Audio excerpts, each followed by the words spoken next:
What's that? Is that me?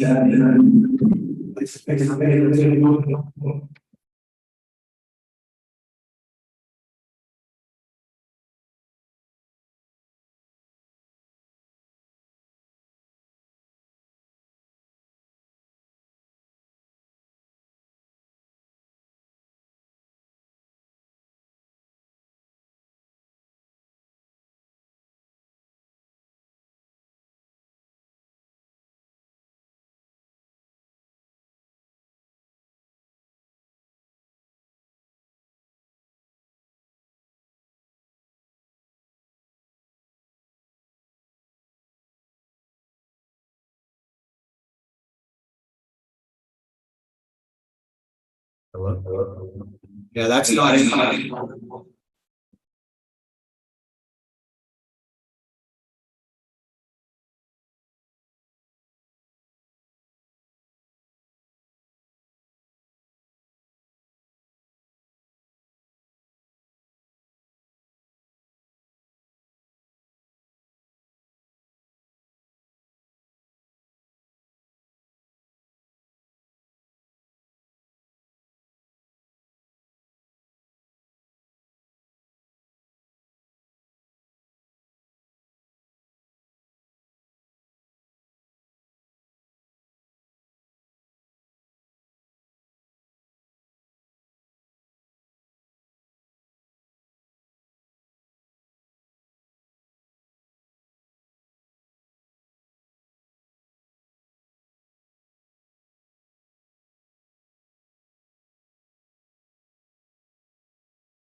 haywire.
Yeah.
Mayor, can you hear us in chambers?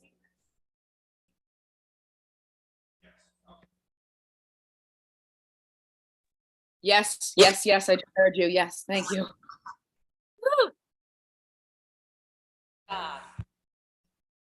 Okay.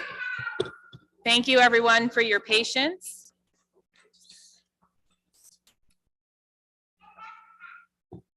Thank you, everyone, for your patience.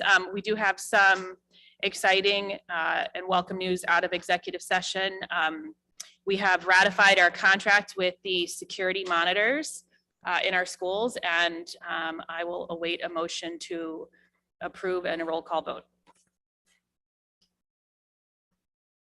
Motion to approve the security monitors contract as has been ratified by the monitors themselves, by Member McLaughlin, seconded by Member Hayes. Roll call, please. Member Graham, Yes. Member Hayes, Yes. Member Kratz, Yes. Member McLaughlin, Yes. Member Mustone, Yes. Member Rousseau. Yes. And Mayor Longo Kern. Yes. 7 in the affirmative, 0 in the negative. We have an approved ratified contract with our security monitors. Second wonderful piece of news, we've reached an agreement and the administrators have ratified their contract with the school district. So we have all of our administrators, assistant principals, department heads, directors of athletics, et cetera, all sit under the administrators union and contract. And we are happy to announce that we've ratified their contract as well. And so I will wait a motion to approve. Motion to approve the administrator's contract by Member McLaughlin, seconded by Member Hayes. Roll call, please. Member Graham, Yes. Member Hayes, Yes. Member Kratz, Yes. Member McLaughlin, Yes. Member Mustone, Yes. Member Rousseau. Yes. Mayor Longo Kern. I abstain. 6 in the affirmative, 1 in abstention. The administrator's contract is ratified.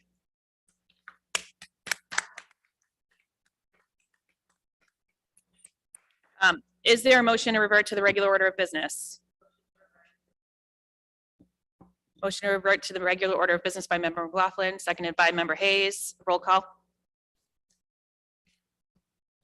Yes. Member Hayes, Yes. Member Kratz, Yes. Member McLaughlin, Yes. Member Mustone, Yes. Member Rousseau. Yes. Mayor Longo Kern. Yes. 7 in the affirmative, 0 in the negative. We are back on our regular order of business. So item number 2, the good of the order. I will see if any of my colleagues have suggestions, questions. Member McLaughlin.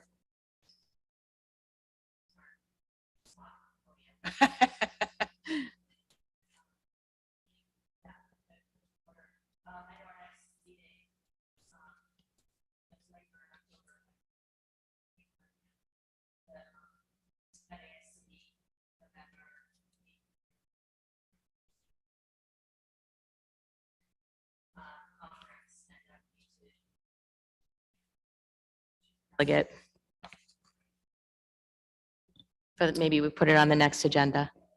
Okay, for the good Great. of the order.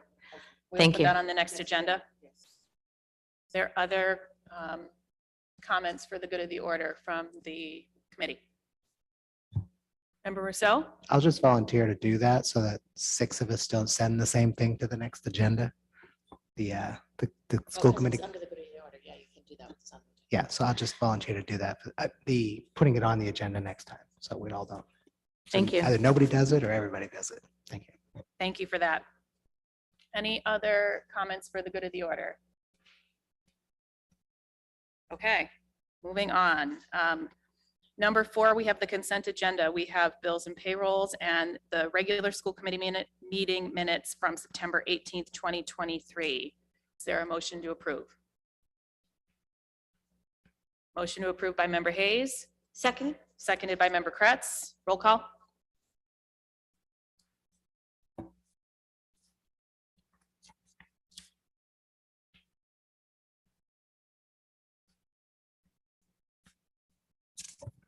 Member Graham, Yes. Member Hayes, Yes. Member Kratz, Yes. Member McLaughlin, Yes. Member Mustone. Yeah. Member Rousseau. Yes. Mayor Longo Kern. 7 in the affirmative, 0 in the negative. The consent agenda is approved.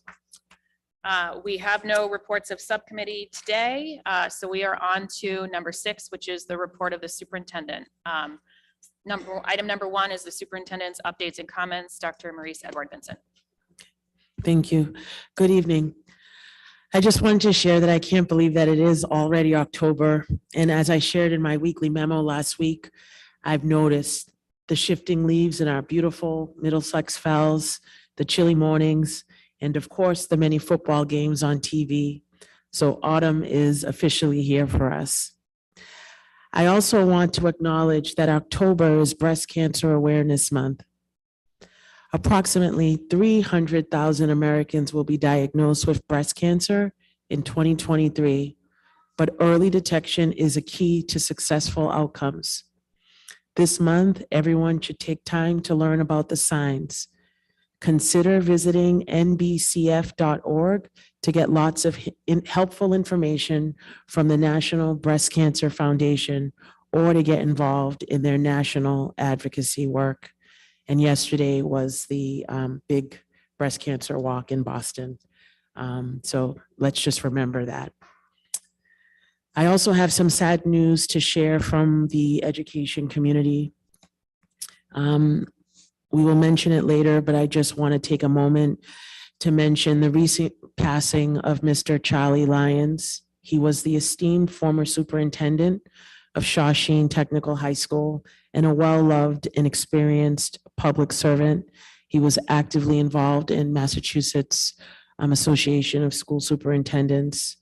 He was an incomparable advocate for all public schools, particularly career technical education, and his loss is keenly felt by those of us who are lucky to be his peers, colleagues, and beneficiaries. I remember the last time meeting with him at the Medford High School campus. And so I just want to share that. May his soul rest in peace.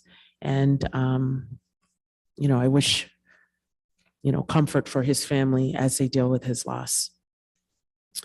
I also want to share with the committee and the community that this Monday, October 9th, all schools will be closed in observance of Indigenous Peoples' Day. Also, on Saturday, October 7th, we have the Disability Fair and the Malden Medford Transition Fair. So on Saturday, October 7th, please join the Medford community at Brooks Elementary School to learn about resources for those with disabilities. This event, hosted by the City of Medford's Commission for Persons with Disabilities, will highlight resources and opportunities for participation, education, employment, and public and private services in the City of Medford for individuals with disabilities. Also, save the date, Wednesday, March 20th, 2024. That is when the Medford and Malden Public Schools will join together for a transition fair to provide students, families, guardians, and professionals with information about community-based services for adults with disabilities. Under the Department of Athletics, we have a lot of good news to share. Girls varsity cross country is in the midst of a 4-meet winning streak, undefeated so far this season. The boys golf team won their most recent meet handily, playing against Everett.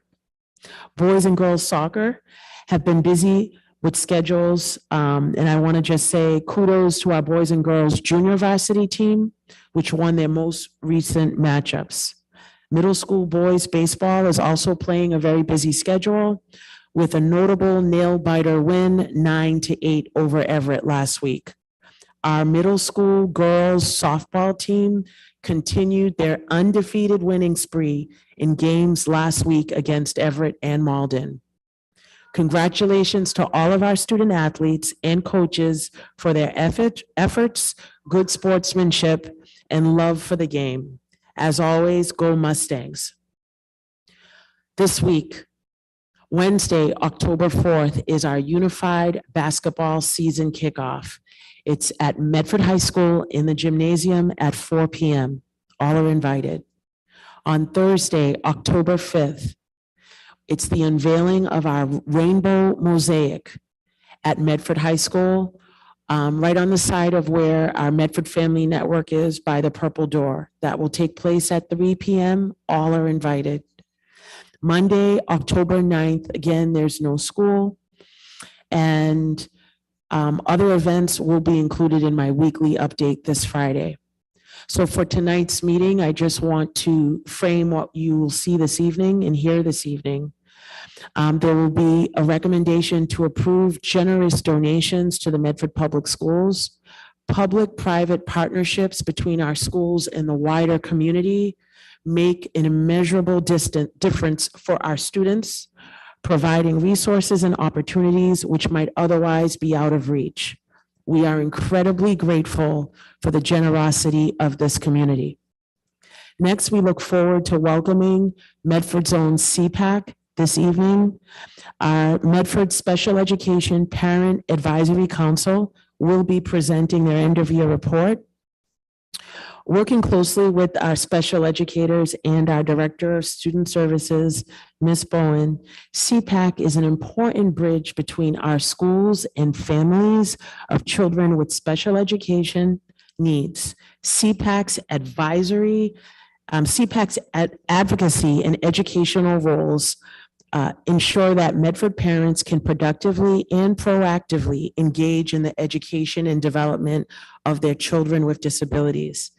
This evening, the presentations will take place with Ms. Tanya Sullivan and Alex Lorick, who will be the joint co-chairs of Medford CPAC. So we look forward to your presentation this evening. Thank you for coming out. After our CPAC presentation, Ms. Bowen is going to provide an update on the implementation process of the district's bullying prevention and intervention plan. I want to thank Ms. Bowen and our school principals and administrators for their work in implementing this important new policy, which this committee finalized earlier this year. We're eagerly anticipating upcoming professional development opportunities for all of our teachers to ensure that this policy reaches the entire Medford Public Schools community. While we're discussing school climate and safety, I want to pivot and provide a brief presentation on the results from last year's Medford High School Culture and Climate Survey. I also will discuss in my presentation a snapshot in time, which I hope we can utilize as a benchmark and point of comparison against future student-oriented surveys and feedback. And lastly, I look forward to presenting to the committee this year my proposed goals for this school year and to share an update on this school committee's goals, the first set of goals that they have created as a body. So I look forward to providing an update on that.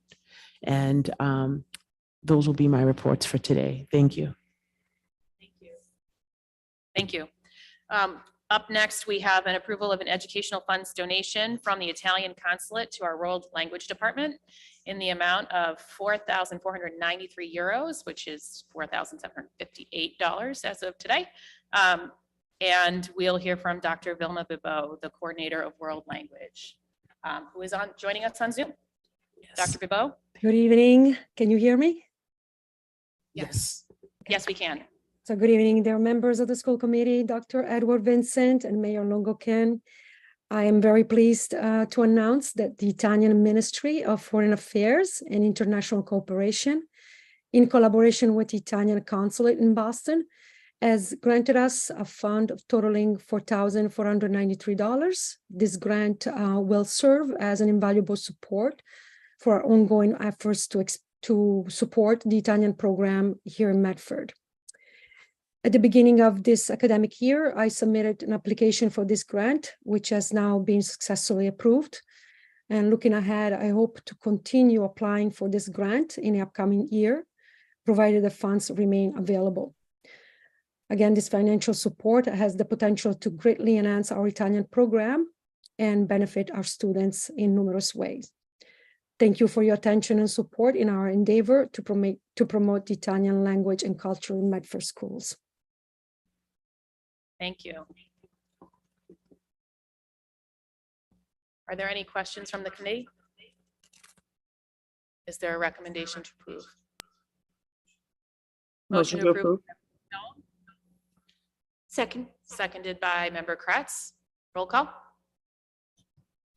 Member Graham, Yes. Member Hayes, Yes. Member Kretz, Yes. Member McLaughlin, Yes. Member Mustone, Yes. Member Russo, yes. Mayor Longo Kern. Yes. 7 in the affirmative, 0 in the negative. The donation has been accepted.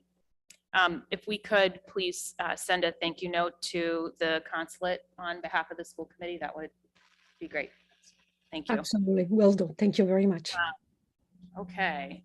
Item number 3, we have a recommendation to approve a donation from a private donor of office furniture and fixtures, including 2 refrigerators, 2 microwaves, a toaster oven, a conference room table, conference speaker, phones, valued in excess of $14,000. Dr. Cushing, did you have anything more you wanted to add? No, I just want to thank Member Graham for connecting us with this organization that would like to remain anonymous. I also want to thank Sean Lally, John Howard, Mike Lazaro, Mark Murphy from our custodial team, and John Bissell and Tom Long for the work that they've done to move it and reassemble the various items. So Perfect. thank you to this. Thank you. That table was a beast, so it did take all of those people. And there's a motion to approve on the floor by Member Mustone, seconded by Member McLaughlin. Roll call? Member Graham, Yes. Member Hayes, Yes. Member Kretz, Yes. Member McLaughlin, Yes. Member Mustone, Yes. Member Russo, yes. Mayor Longo Kern. Yes. 7 in the affirmative, 0 in the negative. The donation is approved. Item number 4, we have the Special Education Parent Advisory Council end of year report for the school year 2022 and 2023. Ms. Tanya Sullivan and Ms. Alex Larick, who are the co-chairs of the Medford CPAC. Welcome. Good evening, Mayor, school committee members, superintendent, and everyone else. Thank you for allowing us to present tonight. We just wanted to kind of give a brief synopsis of, what's happened in this past year, and some of the things that we are trying to move forward, and some of the things that we're interested in starting fresh to move forward as well. The CPAC board members are myself and Alex Lorick are the co-chairs. Ann Herzog-Russo is our secretary, and Jamil Ann Johnson is our treasurer. Our membership includes students, families, and guardians of children on IEPs and other interested parties. The CPAC is always looking for interested parents and guardians of children with special needs and any other interested parties, which could be students or anyone in the community that has an interest. If you would like to learn more about how to get involved with the Medford CPAC, you can email us at medford.cpac@gmail.com, and we would love to hear from you.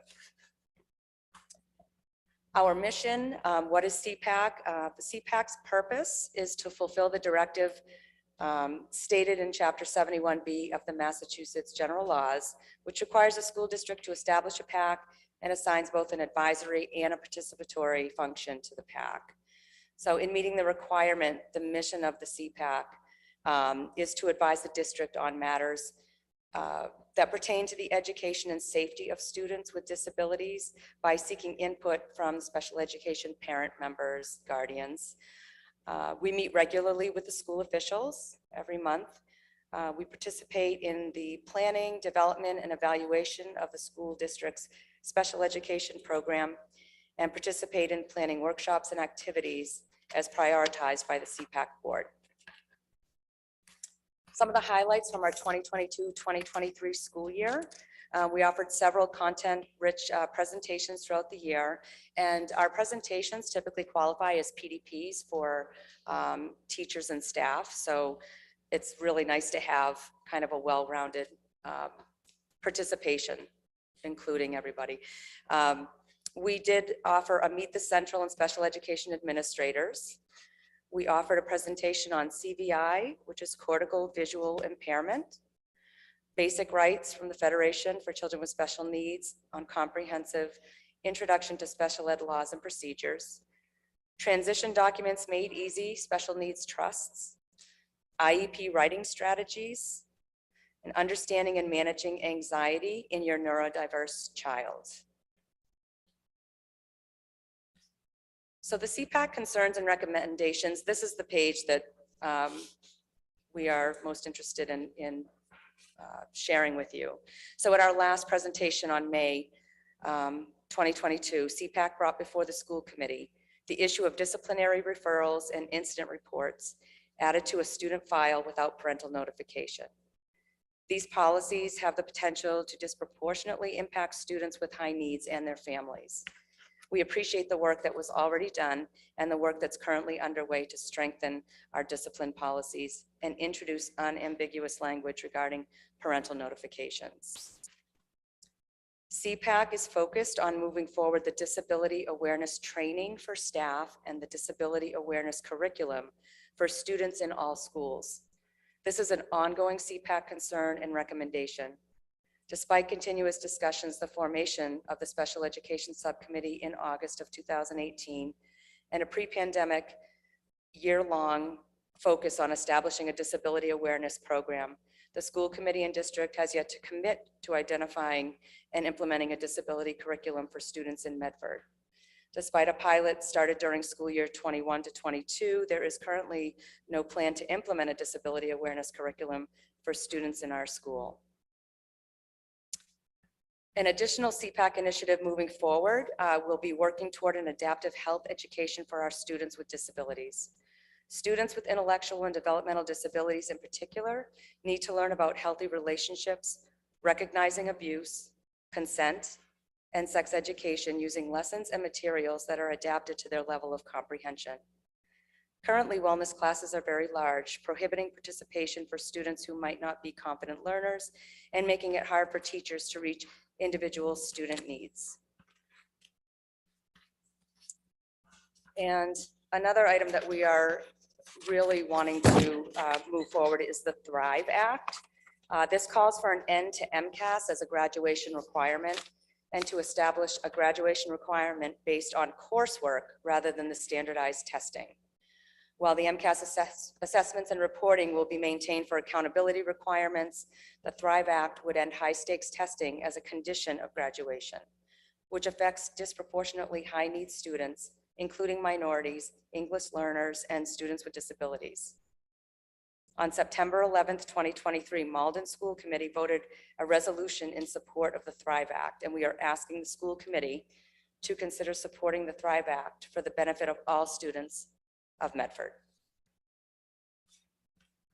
And we'll take questions if there are any. Are there questions for the CPAC folks? Yes, Member McLaughlin? thank you. Oh. Member Kretz, I think you had your light. Do you I have- think I have I forgot to shut my mouse, the light on. Sorry. I don't have any questions, but thank you very much for the presentation. And I always appreciate hearing from you with your updates and, you know, all your meeting and communications. It's always wonderful. Thank Thanks. you.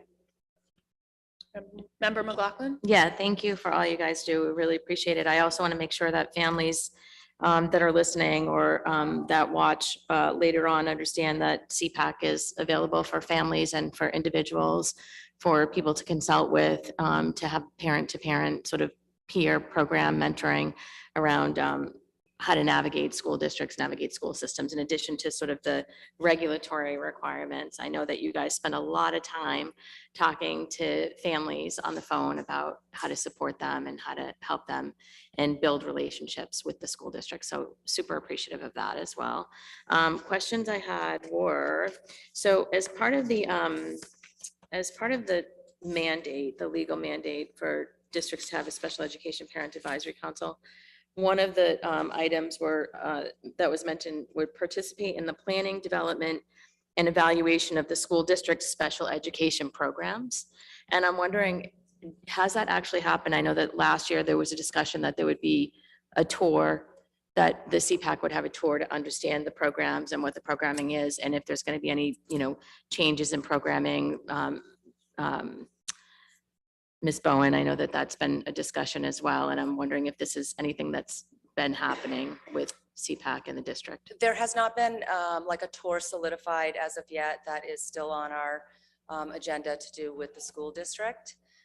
We actually just had our first in-person CPAC meeting recently. Yay. So kind of getting back into getting out there and into the community and with administration to kind of see what those programs look like, what's working, what can be improved. Yeah, I think that would be great. And I don't know how many of my colleagues here understand the different programs within the special education department. Do you guys, anybody? Not like what different programs are, what the structure of the special ed programming is? No. Not for which schools, but within the schools, how the learning programs are structured. So what the difference is between language-based classroom or connections program or access or any of those programming. So that's the sort of programming that we're talking about and how those are working or not working, what they look like building wise, you know, how materials being differentiated. So access students or students are classrooms where students have significantly modified materials. And so that's one of the issues that were being discussed around the health care. The health and wellness program for differentiation of materials. So part of what we talked about a lot in our strategic plan has been equity. And I'm wondering how we're actually addressing the issues of equity when we're talking about new curriculum, in particular, the healthcare curriculum. And I know that one of you guys was on the healthcare advisory. Do you mind telling us, introducing yourself? So Anne Herzog-Rousseau, and it is weird to hear your name. I kept hearing your name. I'm like, oh. And I knew you reacted when you heard mine. We're not related, but so I was part of the health education curriculum review. We didn't talk a lot about differentiated education in that. We covered a lot of ground. I personally am a parent of a significantly disabled 13-year-old child who's physically developing quite well. So that's actually one of the reasons why I chose to be part of that committee. You're also a nurse practitioner. Yes, by trade, I'm a nurse practitioner. I can tell you, if we have a dearth of lesson plans that are differentiated, we are not alone. I know one of the big initiatives was comprehensive sex ed. Happened to work in college health for the last 18 years and have done my share of sex ed to college health people. And it's very important. And I was very much, I am driven to support comprehensive sex education. My impression, and again, it's my impression, so bear with me, was that as a district, we are just getting there.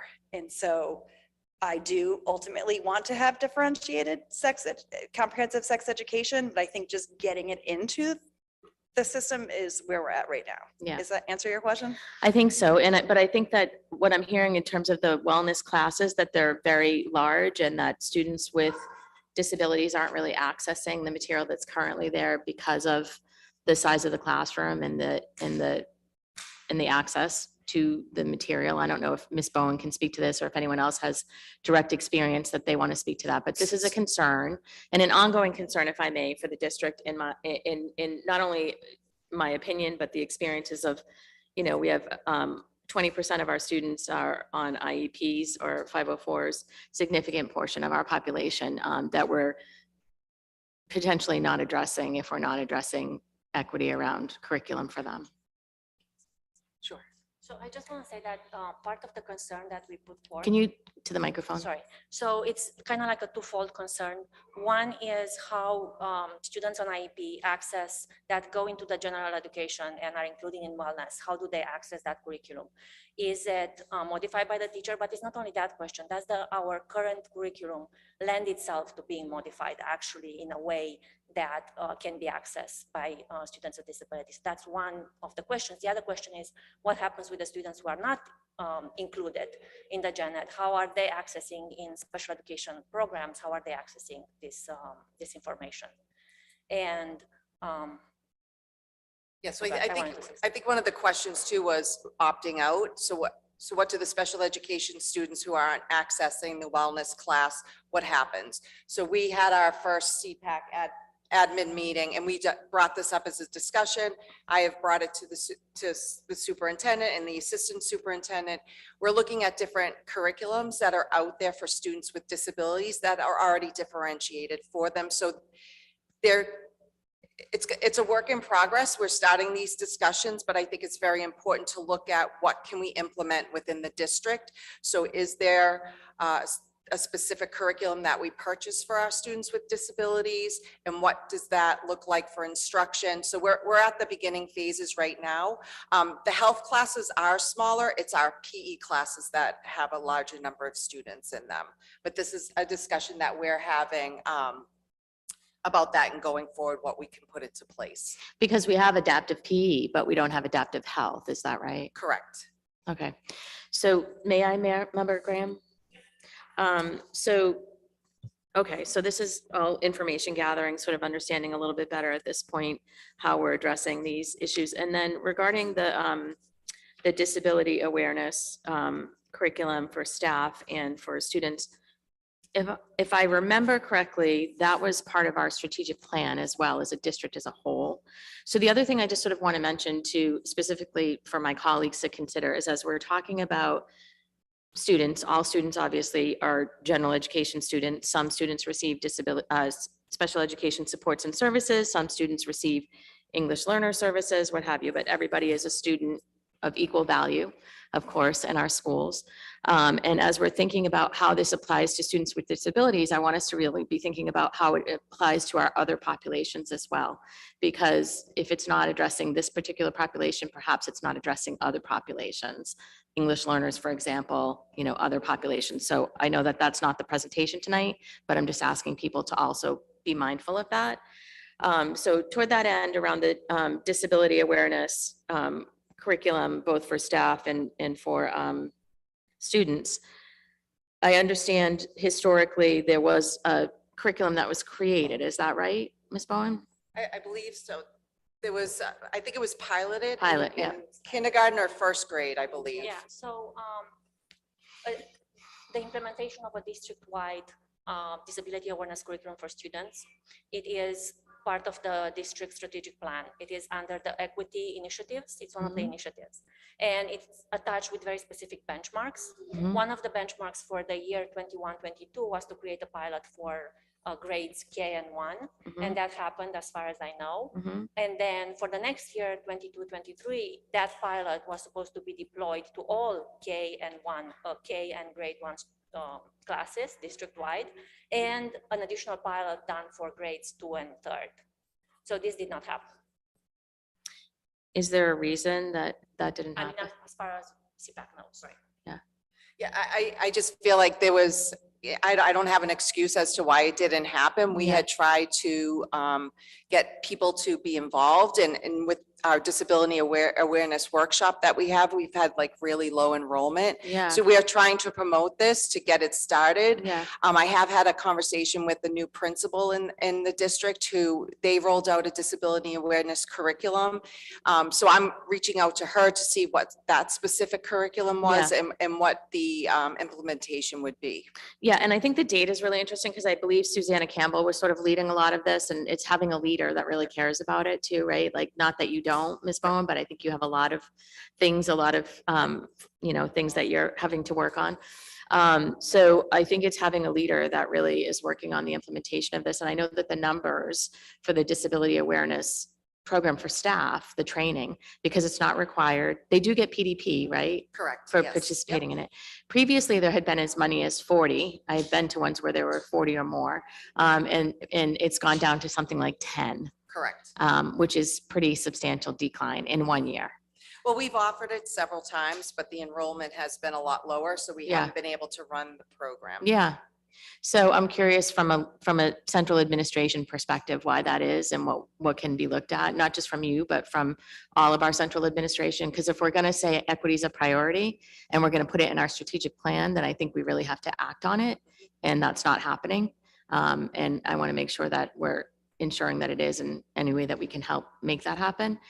And the presentation the awareness program that's existing now is for staff, but it's not the curriculum in the school for the students, which was the other piece of it. Is that accurate?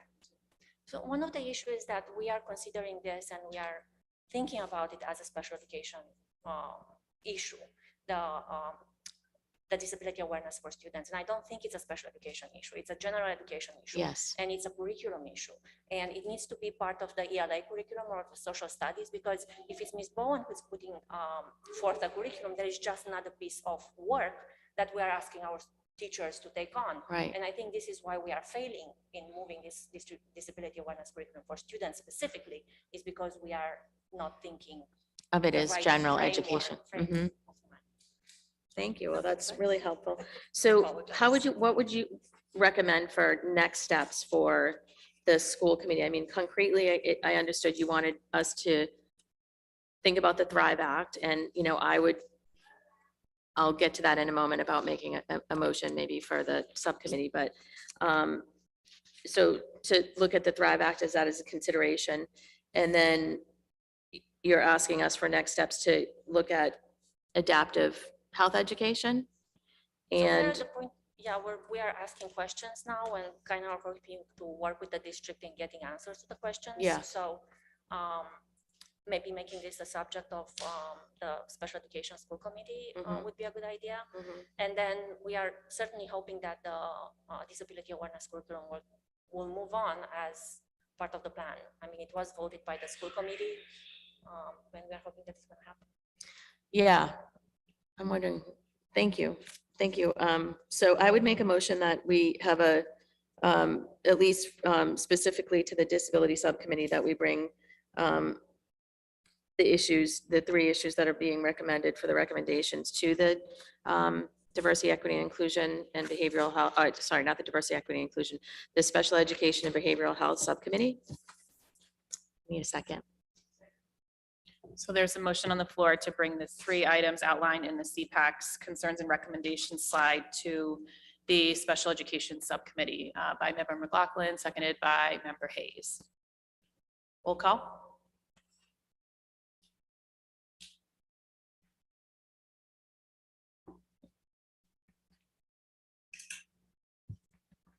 Member Graham, Yes. Member Hayes, Yes. Member Kretz, Yes. Member McLaughlin, Yes. Member Mastone, Yes. Member Rousseau, yes, Mayor Longo Kern. Yes. 7 in the affirmative, 0 in the negative. Those three items have been referred to subcommittee. Are there other questions and comments from the school committee before we let the CPAC get on to the exciting part of their, most exciting part of their presentation? Are there other questions, comments? Thank you all very much. So the floor is yours. Thank you. So every year, the CPAC awards presents an award to members in the community who for the current school year have embodied what it means to go above and beyond for our students and families. And we have two recipients. We'd like to have Charlotte Heim.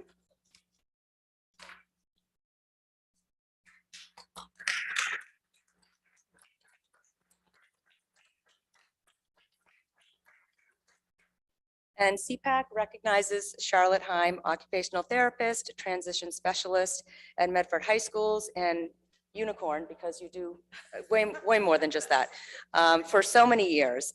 Charlotte's been working with our most vulnerable students to smooth their transition from middle school to high school, help them succeed in high school, and then get them ready for their next adventures beyond high school, working on skills for independent living and career readiness. Collaborating with neighborhood districts, Charlotte is always gathering resources for students and families, demystifying the complexity of transitioning to adult services, and providing support in a time of much anxiety. So thank you, Charlotte, for everything that you do. You got a picture?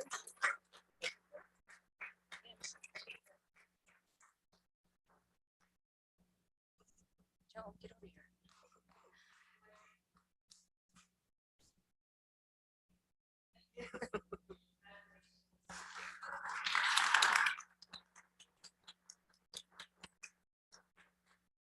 Our second And recipient. Ms. Heim, please don't leave. We would like to take a picture with everybody as soon as we're done.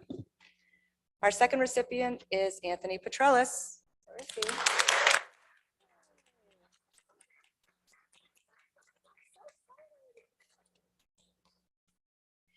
We also recognize Anthony Petrellis for his leadership at Medford Summer Fun Camp and honor his children as well. They're so cute, which functioned under his guidance for several years. Finding good camps is challenging for every family, but for families with children with special needs, it's almost impossible. We are so grateful that such a great program, which is truly available to all families, exists in our city.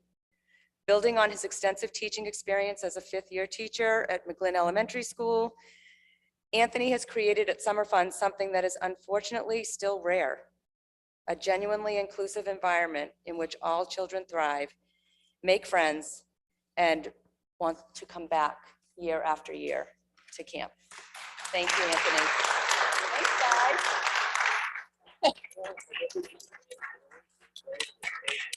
Thank you. All right, so now we get to do pictures.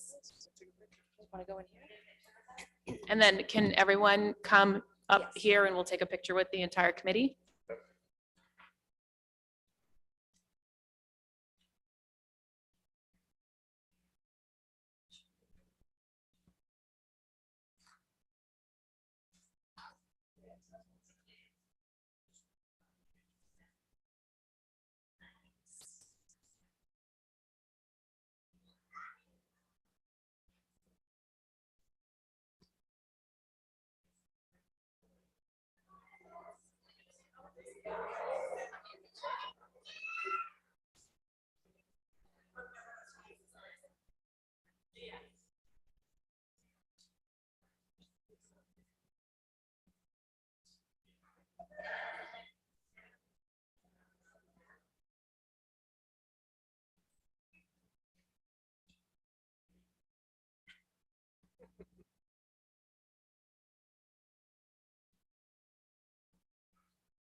All right, everyone look at me real quick. On three, 1, 2, 3, and one more, 1, 2, 3. Thank you.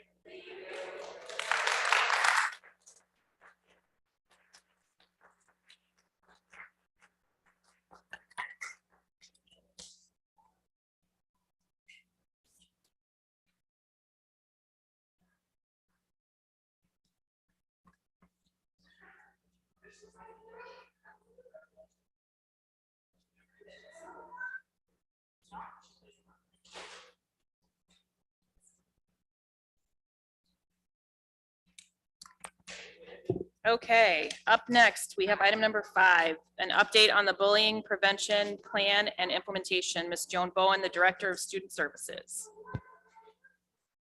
Good evening. So tonight, I'm here to present an update regarding the bullying intervention and prevention plan throughout the district.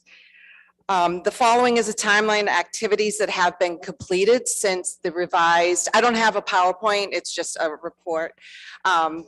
So after the revised plan was approved in July 19th, we met with our district administrators during the administrative week. We provided them with all the documents and asked them to review them for a second meeting that we had in September. And this was a district-wide meeting. We went through the plan, we went through the necessary documents. It was fully, all the administrators were present for this day. The next steps in regards to the bullying intervention and prevention plan is by October 15th, the building principals are to present the plan to their staff and to go through the reporting forms and what needs to be done in the process so it's consistent across the district. November 7th is our district-wide professional development day, and there will be a morning session that we will be reviewing. There'll be a presentation from Mass Partnerships for Youth regarding bullying, and that will be from 8 to 10:30 on that morning. And then November 14th, we'll be doing a parent presentation. We've been able to identify Elizabeth Englander, and she will be presenting. She's what we consider the guru in regards to bullying, intervention and prevention, and her presentations to parents. And we are doing this in collaboration with the City of Medford's Office of Prevention and Outreach. Dr. Cushing and I met with them last week, and they are funding her to come and speak to all the parents. So that will be via Zoom. We will set out all the information. We will have it widely distributed and advertised, so as many people that can attend as possible. And then in addition, I've created a Google Drive that has all of the necessary documents for easy access for all of our administrators, as well as a tracking form, so we can track how many bullying reports came into the district, what the findings were, and what the outcome was, because we have to report this to DESE at the end of every school year. So that's the update up to this point. If anyone has any questions, I'd be happy to answer them. Member McLaughlin. Thank you. Thank you for the presentation. I have a couple of questions. One is, and thank you for all the work. I know that this has been a lot of work. One is for the October 15th principal review with the staff. Can we ensure that there's also the understanding of the incident reports in that Yes. presentation? Yes, that was part of their presentation about notifying parents in a timely manner. Absolutely. If Yeah. there's an incident report. Yes. Yes. Thank you. Mhm. And any behavior incident reports, any of Correct. that? Yeah, Yep. thank you. And then for the November 14th presentation, and I don't know that it's been considered yet, but I would love for folks to consider, or I would ask that folks consider it, and I'm happy to help in any way I can, if I can, that there's interpretation provided.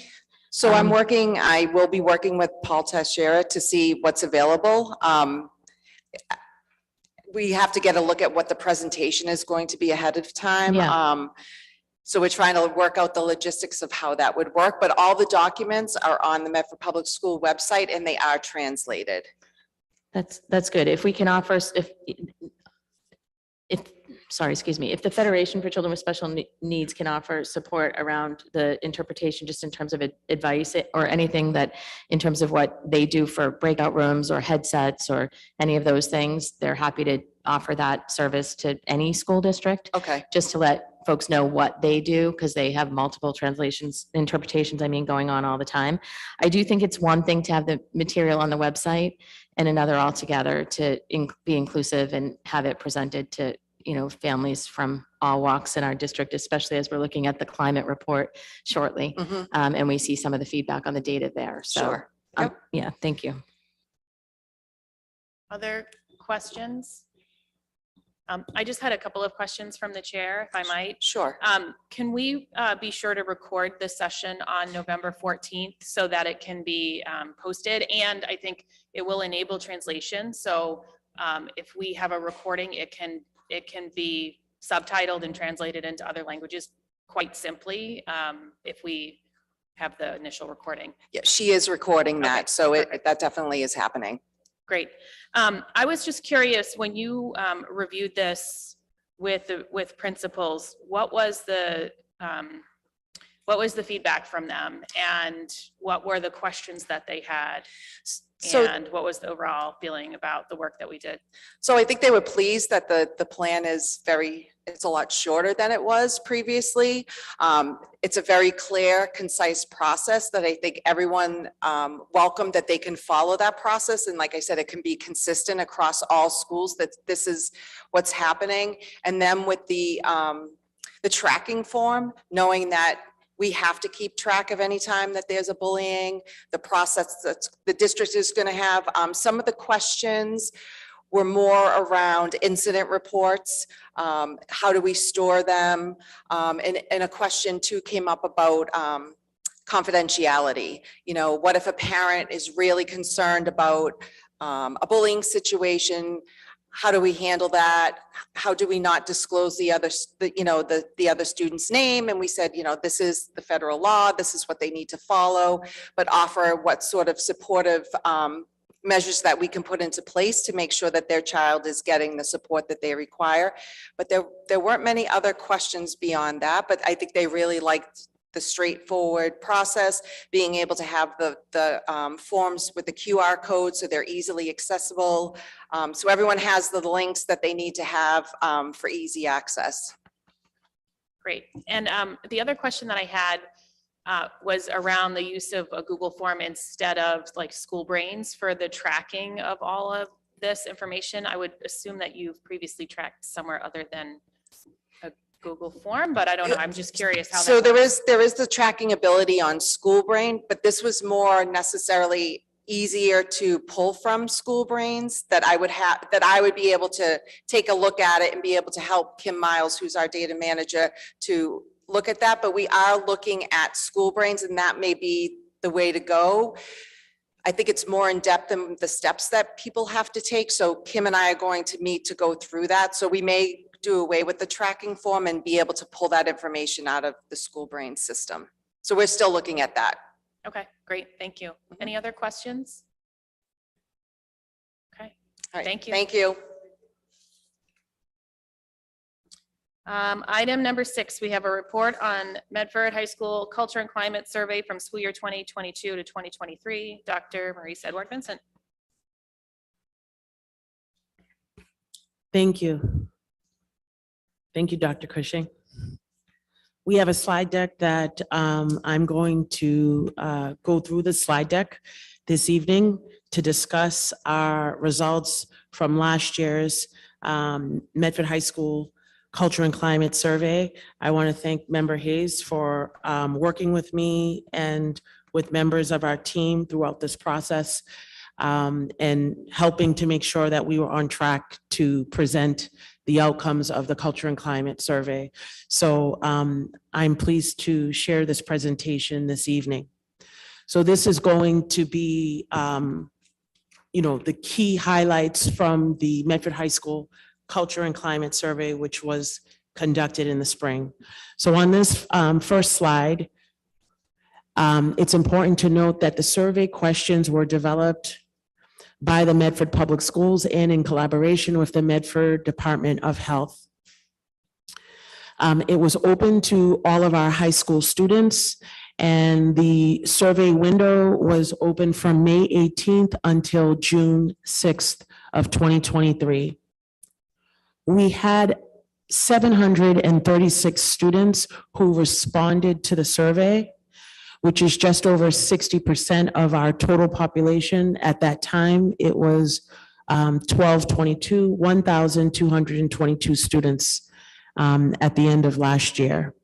Students were provided designated times during their English classes to complete the survey. The survey was available in Arabic, Haitian Creole, Portuguese, and Spanish, which are the 4 most popular languages currently in the district. And I want to note that these results reflect a snapshot in time from spring of 2023 and do not necessarily reflect up-to-date attitudes and perspectives on Medford High School's culture and climate. So the survey question categories, there were 8 categories that the students responded to questions: cultural awareness and action, diversity and inclusion. So under cultural awareness and action, it was how often students learn about, discuss, and confront issues of race, ethnicity, and culture in school. Under diversity and inclusion, that addressed the level of diversity, integration, and fairness for students of different races, ethnicities, cultures, abilities, or identities.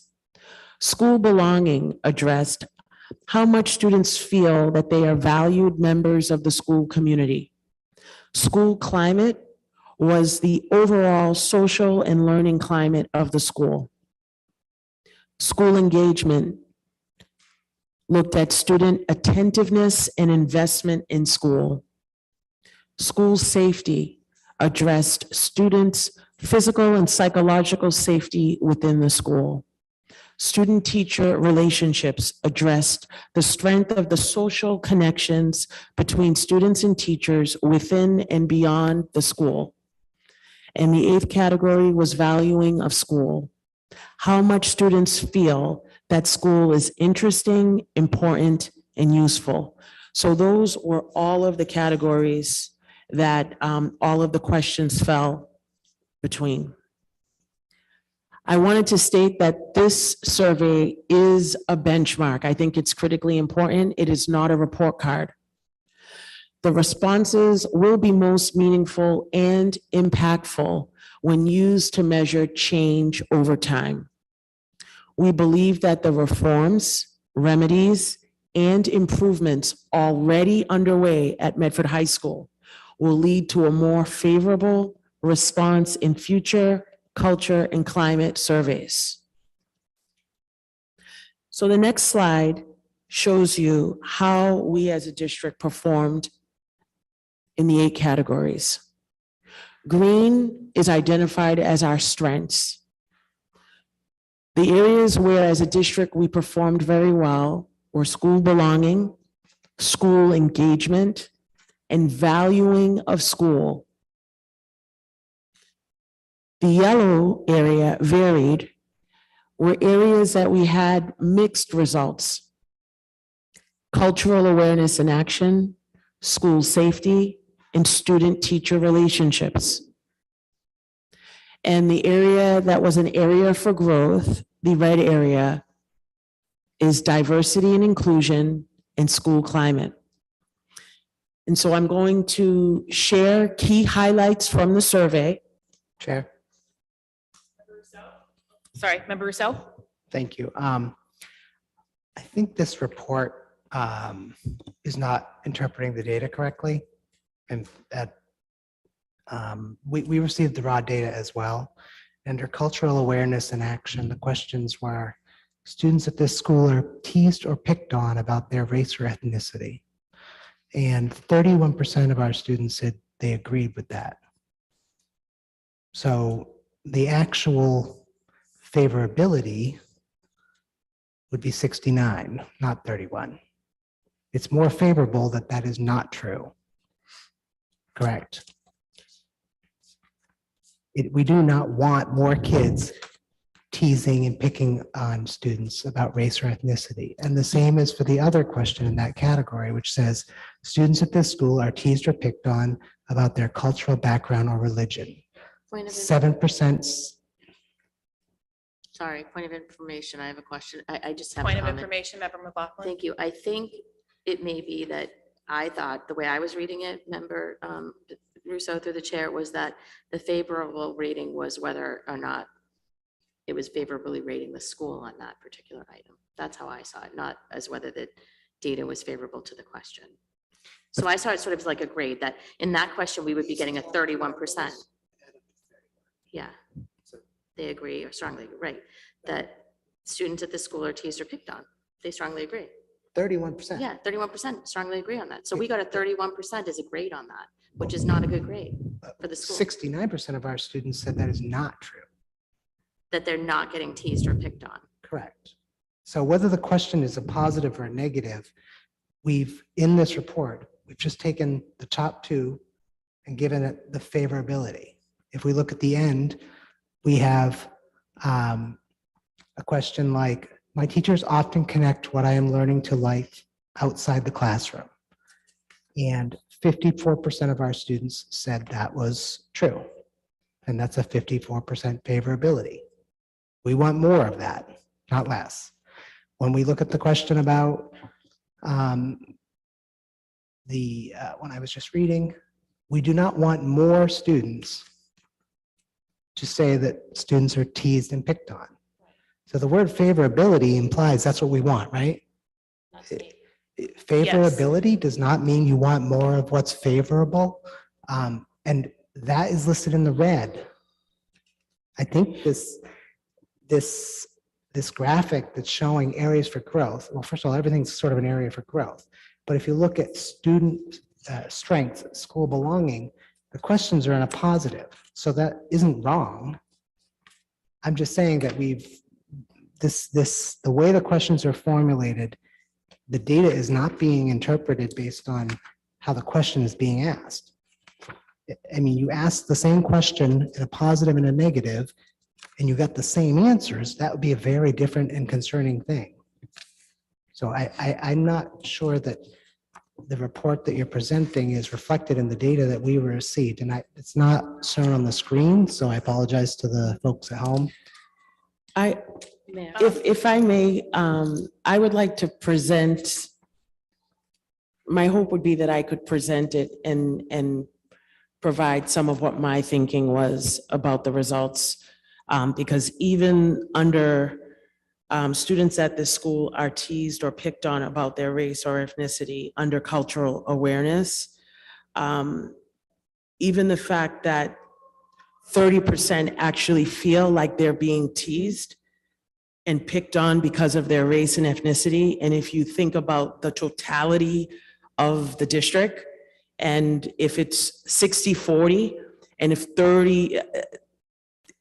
30% potentially of the 40% feel like they're being picked on, I didn't feel like that was. I certainly don't think that's good. I'm just saying that from a raw data perspective, we have just chosen the agree and strongly agree, and those are what we called good for giving scores. We have a list of scores that we got, 69%, 31%, 43%. Those scores are, there's no reason to have any scores if they're not going to actually be meaningful in relationship to each other, and they're not. This says 90% for school engagement. That could be good, that could be bad, depending on how the question was asked. So we don't give grades out and be like, your A in this class might be a good thing, it might be a bad thing in this class. And your D in this class might be a good thing or it might be a bad thing. Like there's a point to the scores meaning something. And so maybe if we just got rid of all of these percentages, that might make sense. But by including them, it just is a very weird thing to have a report that seems to be mixing and matching what's considered good. If I may, I don't think the answers are what is being called to question. It's the interpretation of what the answers mean, and they are inconsistent across this report. So I would not want this report to be broadly published where somebody could take it and say, oh, 30% think that, only 30% of people, don't think that kids are bullied and picked on, when really 70% of people don't think that. So some of it is about the design of the questions is problematic because some of them are positive and some of them are negative. And so whether you agree or you disagree, the right answer, like the yes, things are good answer is different from question to question to question, which is not great like survey hygiene because it makes it really hard for people to take the survey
Hi, everyone. We're back. We lost internet. Mayor, can you hear us? Yes, I can. Great. Thanks. Very happy to hear that. Okay. Sorry about that. Everybody who was watching, the internet here in council chambers went down and disconnected us from Zoom, although it looks like you all were able to mostly stick with us.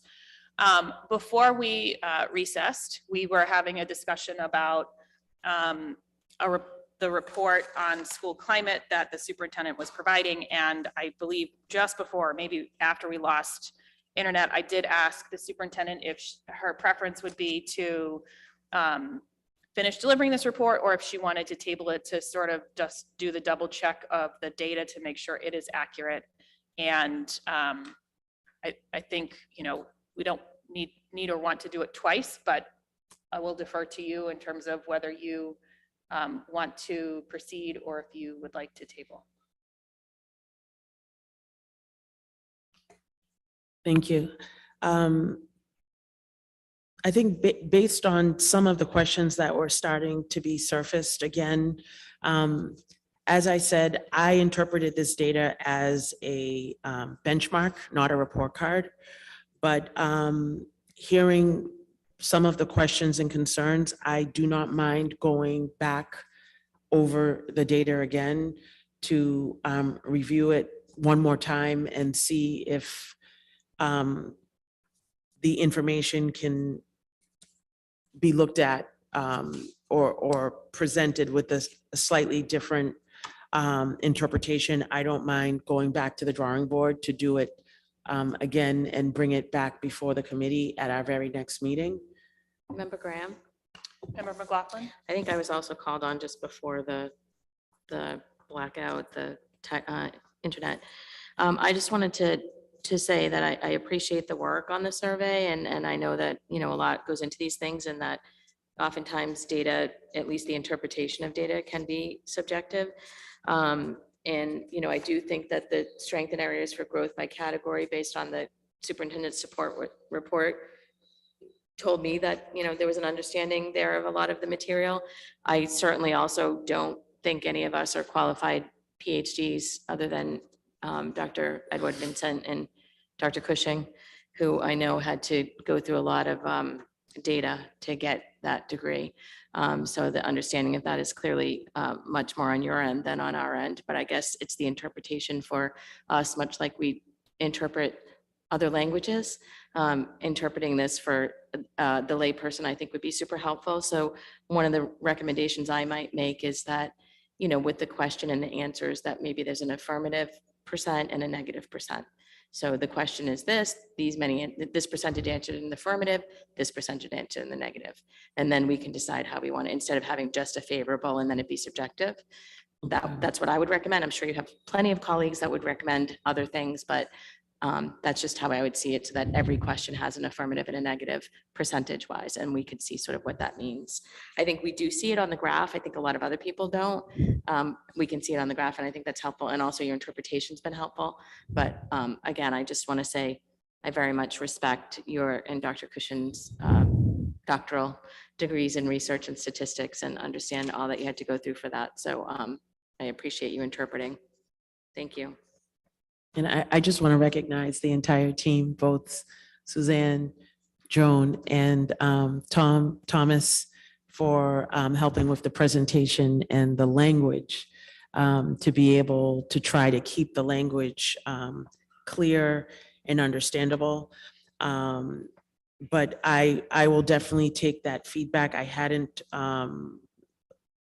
where the packet that I gave you says favorable, I don't have a problem presenting it as, going back and representing it differently, so that the numbers are there, what it says, either remove the favorable completely, the percentages, or add both, so that people could look at it differently. I'm definitely willing to go back and do that, if it will provide greater clarity and not lead make people lean one way or the other. I will say that I did try to do the color coding to kind of Yeah. simplify based on feedback that we've received other times of kind of what we felt was really strong in the middle, an area for, varied responses, and then the areas that clearly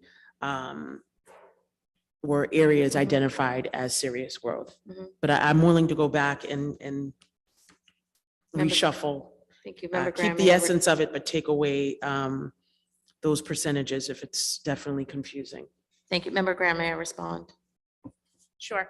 So I like the color graphs and the bar graphs. I think it's super helpful. I actually think the percentages are helpful. I just think, again, in the affirmative and the negative, but that's my perception. But obviously, you'll have another opportunity at this. And the other thing is, I want to ask how, and if it hasn't been, maybe we could think about how this has been presented to our students in our Connections program and our Access program, how they access the survey. And I'm not sure if they have. I don't need an answer to that question. I want to make sure that they do, and that their input is included. So I think that I can think of a number of ways that that can happen, and I'm sure Ms. Bowen can think of a number of ways that can happen if it hasn't already. I also would be remiss, I want to thank Mr. Paul DeLeva as well, who's been working with us in a data capacity, helping us look at data a little differently as well. So I just want to recognize him as well for working with us. So we will continue. I will go back to the drawing board to try to take the feedback that you have just given and see if that will help to make, I don't think it will substantially change the ratings that I had, but at least the numbers, the essence of what we felt the survey was saying. Again, there were clear areas that we were very strong. And again, areas that we want to work on. And then areas that need immediate attention. And I'll also be continuing to work with the high school team because they also, Ms. Cabral and Ms. Schulman also helped to, look at this data as well. And they're just helping us to look at it and see where are we going in terms of next steps. So I will take it back to the drawing board and represent it again. Okay. Before we make an official motion to table, I did see a hand on Zoom, Jessica. And Jessica, just to be clear, we will talk about this in its totality at our next meeting. But if you had something you wanted to say tonight, I wanted to welcome you to do so. Oh. And can you provide your name and address for the record? Hello. Hi, yes, I just want to let you know that there's an issue with Zoom. Everything's repeating and we can't understand you guys. Thank you, Jessica. Thank you. Yeah. Okay.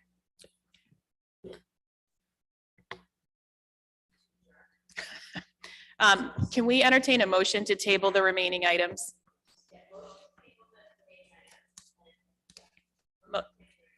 Motion to table the remaining items by Member McLaughlin. Seconded by Member Hayes. Roll call. Member Graham, Yes. Member Hayes, Yes. Member Kratz, Yes. Member McLaughlin, Yes. Member Mustone, Yes. Member Rousseau, yes, Mayor Longo-Kern. Yes. 7 in the affirmative, 0 in the negative. All remaining agenda items are tabled. Motion to adjourn. Is there a motion to adjourn? Motion to adjourn. Motion to adjourn by Member McLaughlin, seconded by Member Hayes. Roll call. Member Graham, Yes. Member Hayes, Yes. Member Kratz, Yes. Member McLaughlin, Member Mustone, Yes. Member Rousseau, yes, Mayor Longo-Kern. Yes. 7 in the affirmative, 0 in the negative. Our next meeting is on October 16th here in Alden Memorial Chambers, and hopefully a new and improved Zoom so you all can join us. Have a good night. Thank you.